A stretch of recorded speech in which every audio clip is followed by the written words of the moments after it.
Esse capítulo ele está baseado no livro de 1 Reis, capítulo 17.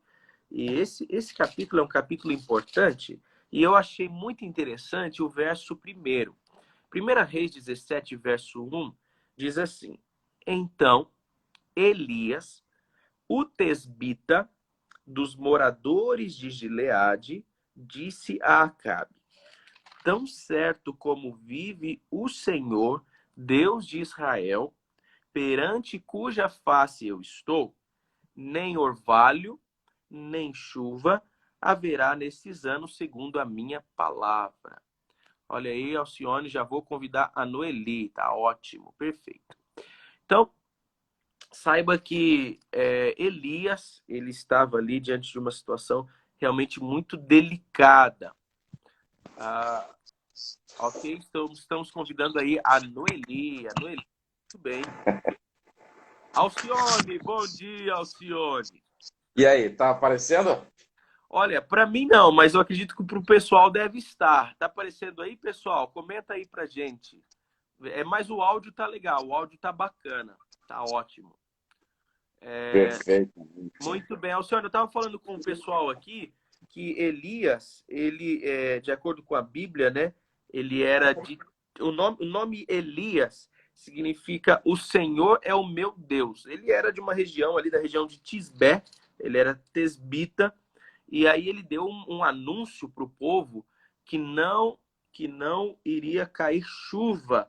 E a Bíblia diz que ficou 3 anos e meio sem chover aqui, né, sobre a terra. E aqui, então, amigos queridos, a Bíblia diz também que Elias, ele disse o seguinte, tão certo, olha só o que ele falou para o rei Acabe, tão certo como vive o Senhor Deus de Israel, perante cuja face eu estou, não haverá chuva nesses anos. Eu achei interessante pensar nessa expressão aqui que Elias usou.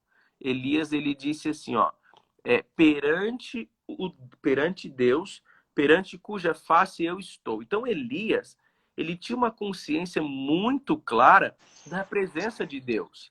Não é isso, Alcione? Perfeitamente. Eu achei interessante, é importante a gente estudar e ver novidades, coisas que a Bíblia nos conta, né? Que às vezes a gente passa por cima, né? Uhum, Elias, ele não era ninguém. uhum, uhum. O Espírito de Profecia fala que Elias não era ninguém. Ele só tinha um detalhe muito importante. Ele tinha um carinho especial pelas coisas de Deus. Excelente, excelente, amigo. E a gente vê assim que Elias, né? Ada, seja muito bem-vinda, viu? Um prazer. Elias, ele tinha consciência, aonde ele estava, da presença de Deus. Isso quer dizer o quê? Né? Isso quer dizer que aonde ele estava, ele sabia que Deus o estava vendo. Ele sabia que ele desejava estar sempre na presença de Deus. Então, todas as atitudes que Elias tinha, os pensamentos, as ações, ele tinha essa consciência de que Deus estava com ele. E essa consciência ajudava Elias a não cair em certas ciladas ou cometer certos tipos de ações que Deus não se agrada. E assim deve ser a nossa vida hoje também, jovens. Você que está nos assistindo aí na nossa live, essa é uma lição importante para nós. Nós devemos viver o nosso dia, a nossa vida, sabendo que estamos na presença de Deus, que Deus está ao nosso lado.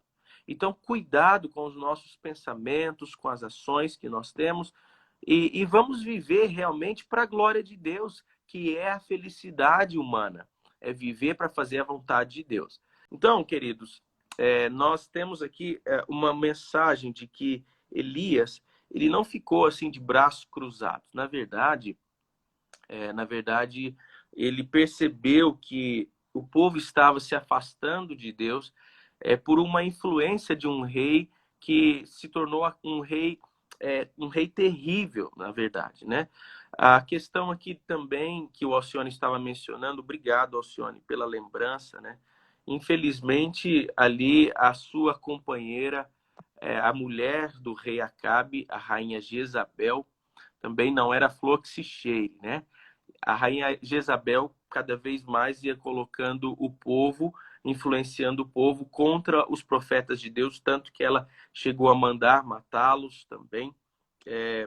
E aqui diz o livro que Elias estava vendo essa situação, o povo se afastando dos caminhos de Deus, se apostatando da verdade e cada vez mais longe do Senhor. E Elias fez o quê? Diz aqui o livro que Elias ficou angustiado e suplicou a Deus. Olha só, quando a gente vê situações assim de desespero, situações difíceis, coisas que estão acontecendo em nosso mundo, o que fazer? Algumas pessoas pensam o quê? Vou reivindicar, vou fazer isso, vou fazer aquilo. Calme, olha só o que Elias fez. Elias foi para o seu quarto, fechou a porta e foi orar a Deus.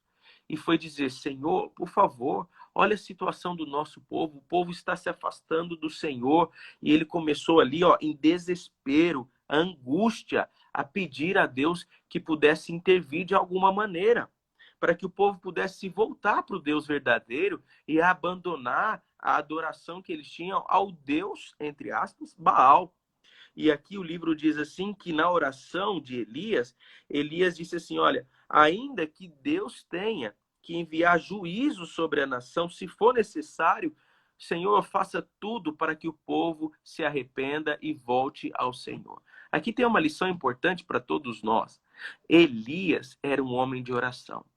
Sabe que as coisas da vida, questões que nós enfrentamos, dilemas pessoais e até mesmo no nosso ambiente coletivo, nós temos que lembrar que nós temos um Deus que é todo-poderoso. E nós temos que aprender a recorrer a Deus. Antes de querermos resolver os problemas do nosso jeito, antes da gente querer pegar o problema com as nossas mãos e querer fazer as coisas da nossa maneira, busque a Deus, faça como Elias. Feche a porta do seu quarto, suplique a Deus e Deus com certeza vai responder como respondeu. Deus respondeu a Elias, Elias que era o seu profeta, o seu porta-voz, né?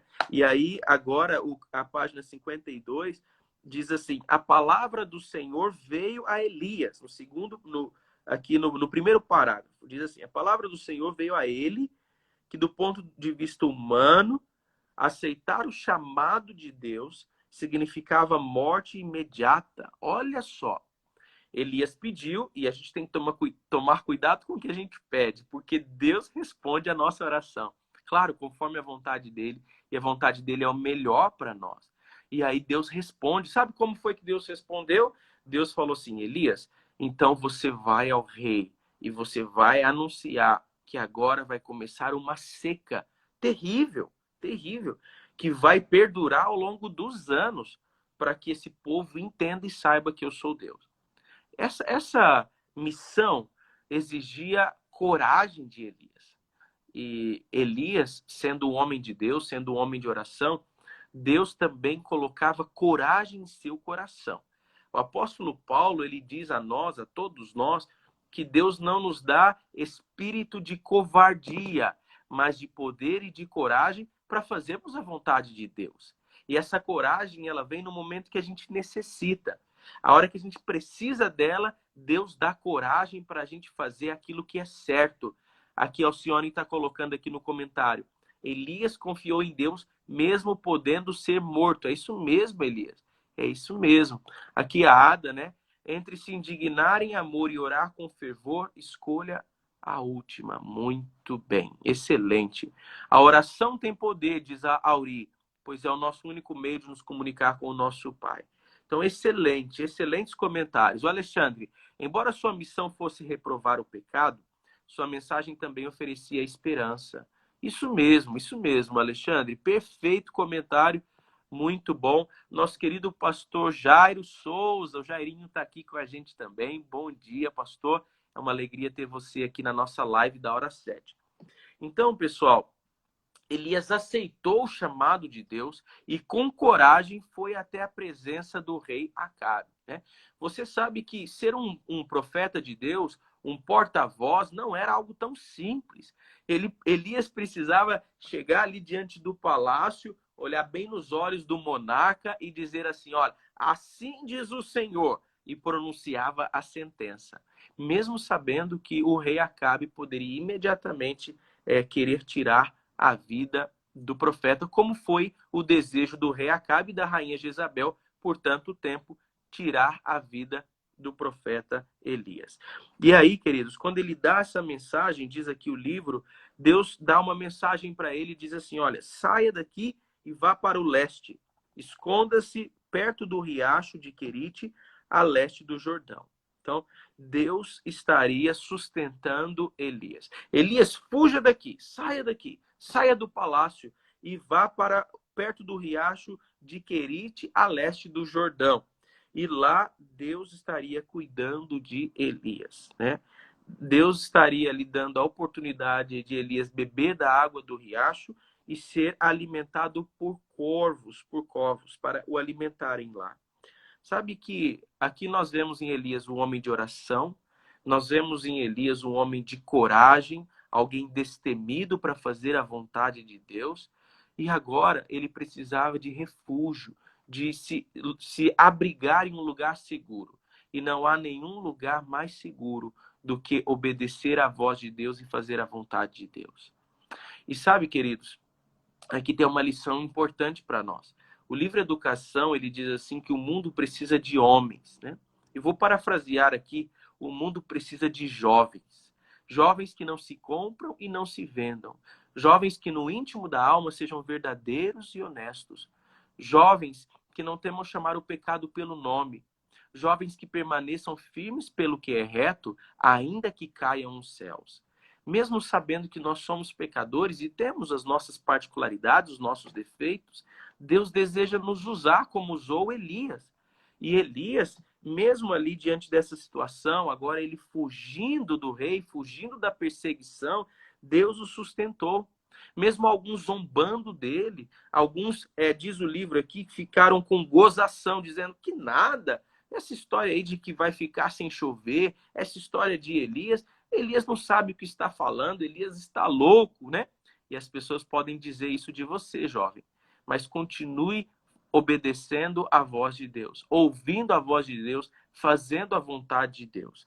E aí, algumas pessoas, diz o livro aqui, falava assim, não, mas Baal, né? Você sabe que o nome Baal, ou a terminação Baali, quer dizer meu dono, meu amo, meu Deus. Então quer dizer que eles já adotaram o Deus Baal como Deus deles, abandonaram o Deus verdadeiro e entendiam que Baal era quem era o responsável por produzir as colheitas, né? Por enviar a chuva, por prover o sustento para homens, para animais. Então, eles davam esse crédito do sucesso da agricultura a esse Deus, o Deus que eles acreditavam, o Deus Baal, né? E aí, queridos, então Deus, de uma forma muito irônica, ele manda a seca para dizer, olha, presta atenção, não é Baal quem faz isso, sou eu quem cuido de vocês, né? A Uri está colocando aqui. O mais interessante é que temos a mesma oportunidade que Elias teve. Que Deus nos ajude a sermos Elias nessa geração, em nome de Jesus, para sermos loucos por Cristo. Amém, Auri. Gostei da sua mensagem, né? Alcione está colocando aqui, Jezabel, não conseguindo matar Elias, é verdade, Alcione, mandou matar todos os profetas de Deus, olha só. E Deus providenciou o escape, né? E ficaram 50 em uma caverna sendo alimentados por Obadias. É interessante, né, Alcione, como Deus faz, como Deus age, né? Maravilhoso ver que Deus, ele protege os seus filhos. Talvez alguns estejam aí se sentindo perseguidos no trabalho, talvez alguns aí estejam temerosos, com medo, tem essa situação da pandemia, tem várias situações que geram medo na gente, né? Mas saibam que o nosso Deus, ele é o nosso refúgio, ele é a nossa fortaleza. Ele é o socorro bem presente no momento da tribulação, no momento da angústia, né? É isso mesmo, Alcione, gostei da sua mensagem. Então, queridos, o tempo foi passando, diz o livro que passou um ano, né? O calor escaldante destruiu a pouca vegetação que ainda sobreviveu, os rios secaram, imagina a situação, como é que você viveria em um lugar assim? Um lugar sem água. Os animais agora vagando, desesperados em busca de água, em busca de alimento. Ainda assim, a gente pode pensar assim, não, agora Israel se arrependeu, já passou um ano inteiro, e aqui o livro diz, na página 53, que Israel não se arrependeu. Israel não aprendeu a lição que Deus desejava ensinar.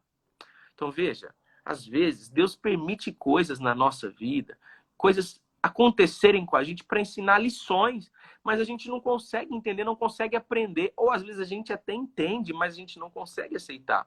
Deus permitiu tudo aquilo porque ele amava aquele povo. O livro do Apocalipse, ele diz assim que Deus, ele repreende, ele disciplina a todos quantos ele ama. E aí tem um conselho lá: sê, pois, zeloso e arrepende-te. Às vezes Deus permite situações virem na nossa vida para que possamos extrair lições dessas situações e nos aproximarmos mais de Deus e aprendemos lições para a nossa vida. E aqui, então, Deus queria que o povo entendesse que Baal não tinha poder nenhum, que ele era o Deus verdadeiro, o Deus que cuida deles, e se voltassem para Deus, abandonando a idolatria, abandonando a apostasia, né? Natan, está chegando aí, Natan? Bom dia, legal, seja bem-vindo, tá bom, Natan? Muito bom ter você aqui. E aqui, queridos, foi o que Alcione mencionou. Jezabel tentou matar aí todos os profetas, não conseguiu matar a todos. Obadias, ele realmente... claro, Jezabel massacrou a muitos, né? Mas não a todos. Obadias, ele salvou alguns, tá certo? E aí, aqui, o finalzinho do capítulo diz assim que passou o segundo ano de fome, né? Não havia no céu nenhum sinal de nuvem, de chuva, de nada. E aí agora começaram alguns pais perderem os seus filhos. Seus filhos começaram a morrer também, né? E aqui no livro tem uma citação interessante que diz assim: a apostasia de Israel era um mal mais terrível do que todos os horrores que a fome poderia produzir. Sabe, querido, o pior mal na vida de um ser humano é cometer a loucura de se afastar do Senhor. Essa é a pior atitude que um ser humano pode cometer na vida. Não há nenhuma outra atitude pior do que essa. A apostasia.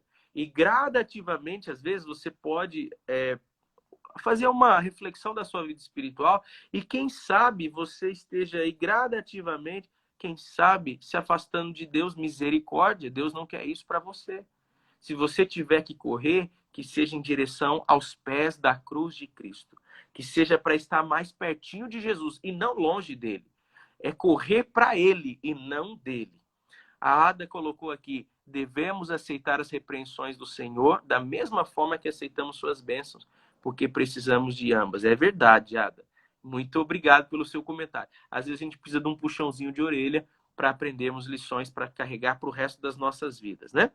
Muito bem. Então, aí, terminando o nosso capítulo, diz aqui, olha só, o Vini Alves. Seja bem-vindo, Vini. Legal ter você aqui com a gente também. Aqui no final do capítulo, nós estamos aí no capítulo 9, para aqueles que estão acompanhando aí, Os Ungidos, Mari Silva. Oi, Mari. Bom dia, Mari. No capítulo 9, no finalzinho do capítulo, diz assim: para a doença de Israel só tinha um remédio: abandonar os pecados que tinham levado a Deus e discipliná-los. Deus continuou a reverter, no finalzinho do capítulo, o orvalho e a chuva, até que o povo realizasse uma decidida reforma. Deus esperava um reavivamento, uma reforma daquele povo. E a gente vai ver mais detalhes dessa história nas nossas próximas lives, né? Aqui tem um comentário do Alcione: o inimigo conseguiu inverter os valores, apontando o problema por causa de Elias. Estamos nessa seca. É verdade, Alcione. Algumas pessoas começaram a dizer: essa seca é culpa daquele homem lá, daquele tal de Elias, né? É verdade. As pessoas começam a culpar agora aqueles que são instrumentos de Deus para poder salvar o próprio povo. Imagine só. Então, você deve estar curioso aí para saber o que vai acontecer nas cenas dos próximos capítulos. O que vai acontecer com o povo de Israel, com essa seca, né? Então é muito importante que você continue ligado aí no nosso programa Hora 7, para você continuar estudando. Será que o povo aderiu à reforma, o reavivamento que Deus esperava? E quais as próximas lições que nós podemos aprender desse livro tão maravilhoso, Os Ungidos, né? Esse livro aqui. Então, continue estudando esse livro com a gente, continue participando das nossas lives. É muito bom ver aqui os seus comentários, né? O Nilson aqui está comentando também, trazendo o texto de Malaquias. Exatamente, Nilson, muito obrigado. Ele está dizendo aqui: eis que eu vos envio o profeta Elias antes que venha o grande e terrível dia do Senhor. É verdade. Converterá o coração dos pais aos filhos, o coração dos filhos a seus pais. É exatamente o Elias, né? E aí quando a gente percebe em Malaquias, a gente vê o profeta Elias ali na experiência de João Batista e na experiência do remanescente que somos o povo do Senhor dos últimos dias da história desse mundo. Obrigado, Nilson. Aqui, Alcione: assim também no tempo do fim, onde seremos culpados pelas coisas que acontecerão, as pragas. É verdade, Alcione, é verdade. As pessoas vão voltar-se para nós e dizer assim: ah, esse povo que guarda o sábado aí, é por isso que está acontecendo essas pragas. Realmente, Alcione, obrigado por essa lembrança. Queridos, são muitas as lições que nós podemos aprender no dia de hoje. Nós temos a certeza de que nós estamos vivendo nos últimos dias da história desse planeta. Nosso tempo aqui já acabou. Nós precisamos de, como Elias, orar, suplicar, buscar, clamar ao Senhor pelo reavivamento e a reforma pessoal, nossa vida. Pedimos respostas de Deus, ouvirmos a voz de Deus, levarmos a mensagem de esperança às pessoas de que breve Jesus vai voltar. E que sejamos esse povo que cumpra essa profecia e que venha sobre nós. É isso mesmo, Ada, o espírito de Elias. O espírito seja derramado sobre a nossa vida, tá bem? Então aí, o Alexandre está dizendo aqui: Deus confiou a missão de apresentar essa mensagem divina de juízo aí ao rei Acabe. É isso mesmo, Alexandre.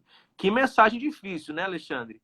E às vezes são mensagens assim que realmente trazem edificação e cura. Então, que nós possamos cada vez mais estarmos unidos a Deus, ouvirmos a voz de Deus. Seja ela uma bênção, como a Ada colocou, recebemos a bênção, ou recebemos uma mensagem de repreensão também. Porque o sábio, ao ser repreendido, ele se torna mais sábio ainda, diz o provérbio, né? Então agora eu quero convidar você, se você puder aí, na onde você está, fechar os seus olhos para nós orarmos a Deus, pedimos essas bênçãos e continue acompanhando aí as nossas lives, os capítulos que vão surgindo aí, que são capítulos realmente maravilhosos. Vamos orar? Querido Deus e nosso maravilhoso Senhor, muito obrigado, Deus, por esta live tão especial que tivemos nessa manhã, lições preciosas que nós aprendemos aqui. Aprendemos, Senhor Deus, que antes de querermos resolver as coisas, nós precisamos estar em audiência contigo. E o Senhor, que é o rei de todo esse universo, o Senhor realmente coloca a tua mão e resolve e lida com as questões muito melhores do que nós poderíamos sequer pensar ou realizar. Por isso, Senhor, nós colocamos as questões da nossa vida, os problemas, os dilemas, nós colocamos tudo em tuas mãos. Nós pedimos que o Senhor venha nos abençoar no dia de hoje. Nós pedimos que o Senhor venha perdoar os nossos pecados. Rogamos uma bênção especial, ó Deus, por cada jovem. Rogamos uma bênção especial pelos jovens aqui da Igreja Central de Brasília. Também, Senhor Deus, ao nosso líder querido, Alcione, que hoje completa mais um ano de vida. Muito obrigado, Senhor. Nós oramos a Ti também, meu Deus, e Te pedimos ajuda, Senhor, para que o Senhor nos dê a coragem para fazer aquilo que é certo. Nos ajuda a estarmos dispostos e disponíveis a ouvir a Tua voz e fazer somente o Teu querer. Também, ó Deus, continua guardando, assim como o Senhor protegeu Elias, continua protegendo os Teus filhos. Envia os Teus anjos para cuidar de cada um de nós e nos dá um dia de vitórias, um dia de bênçãos espirituais em Tua presença. Acima de tudo, que nós possamos em breve, não vai tardar, muito em breve, ver o Senhor vindo nas nuvens dos céus para buscar a cada um de nós, para vivermos contigo a eternidade. Ajuda-nos a estarmos preparados individualmente, como família e também, Senhor Deus, levarmos outras pessoas a se prepararem e desejarem estar contigo para sempre. Abençoe-nos nesse dia de hoje. Tome a nossa vida, o nosso coração nas suas mãos, em nome de Jesus. Amém.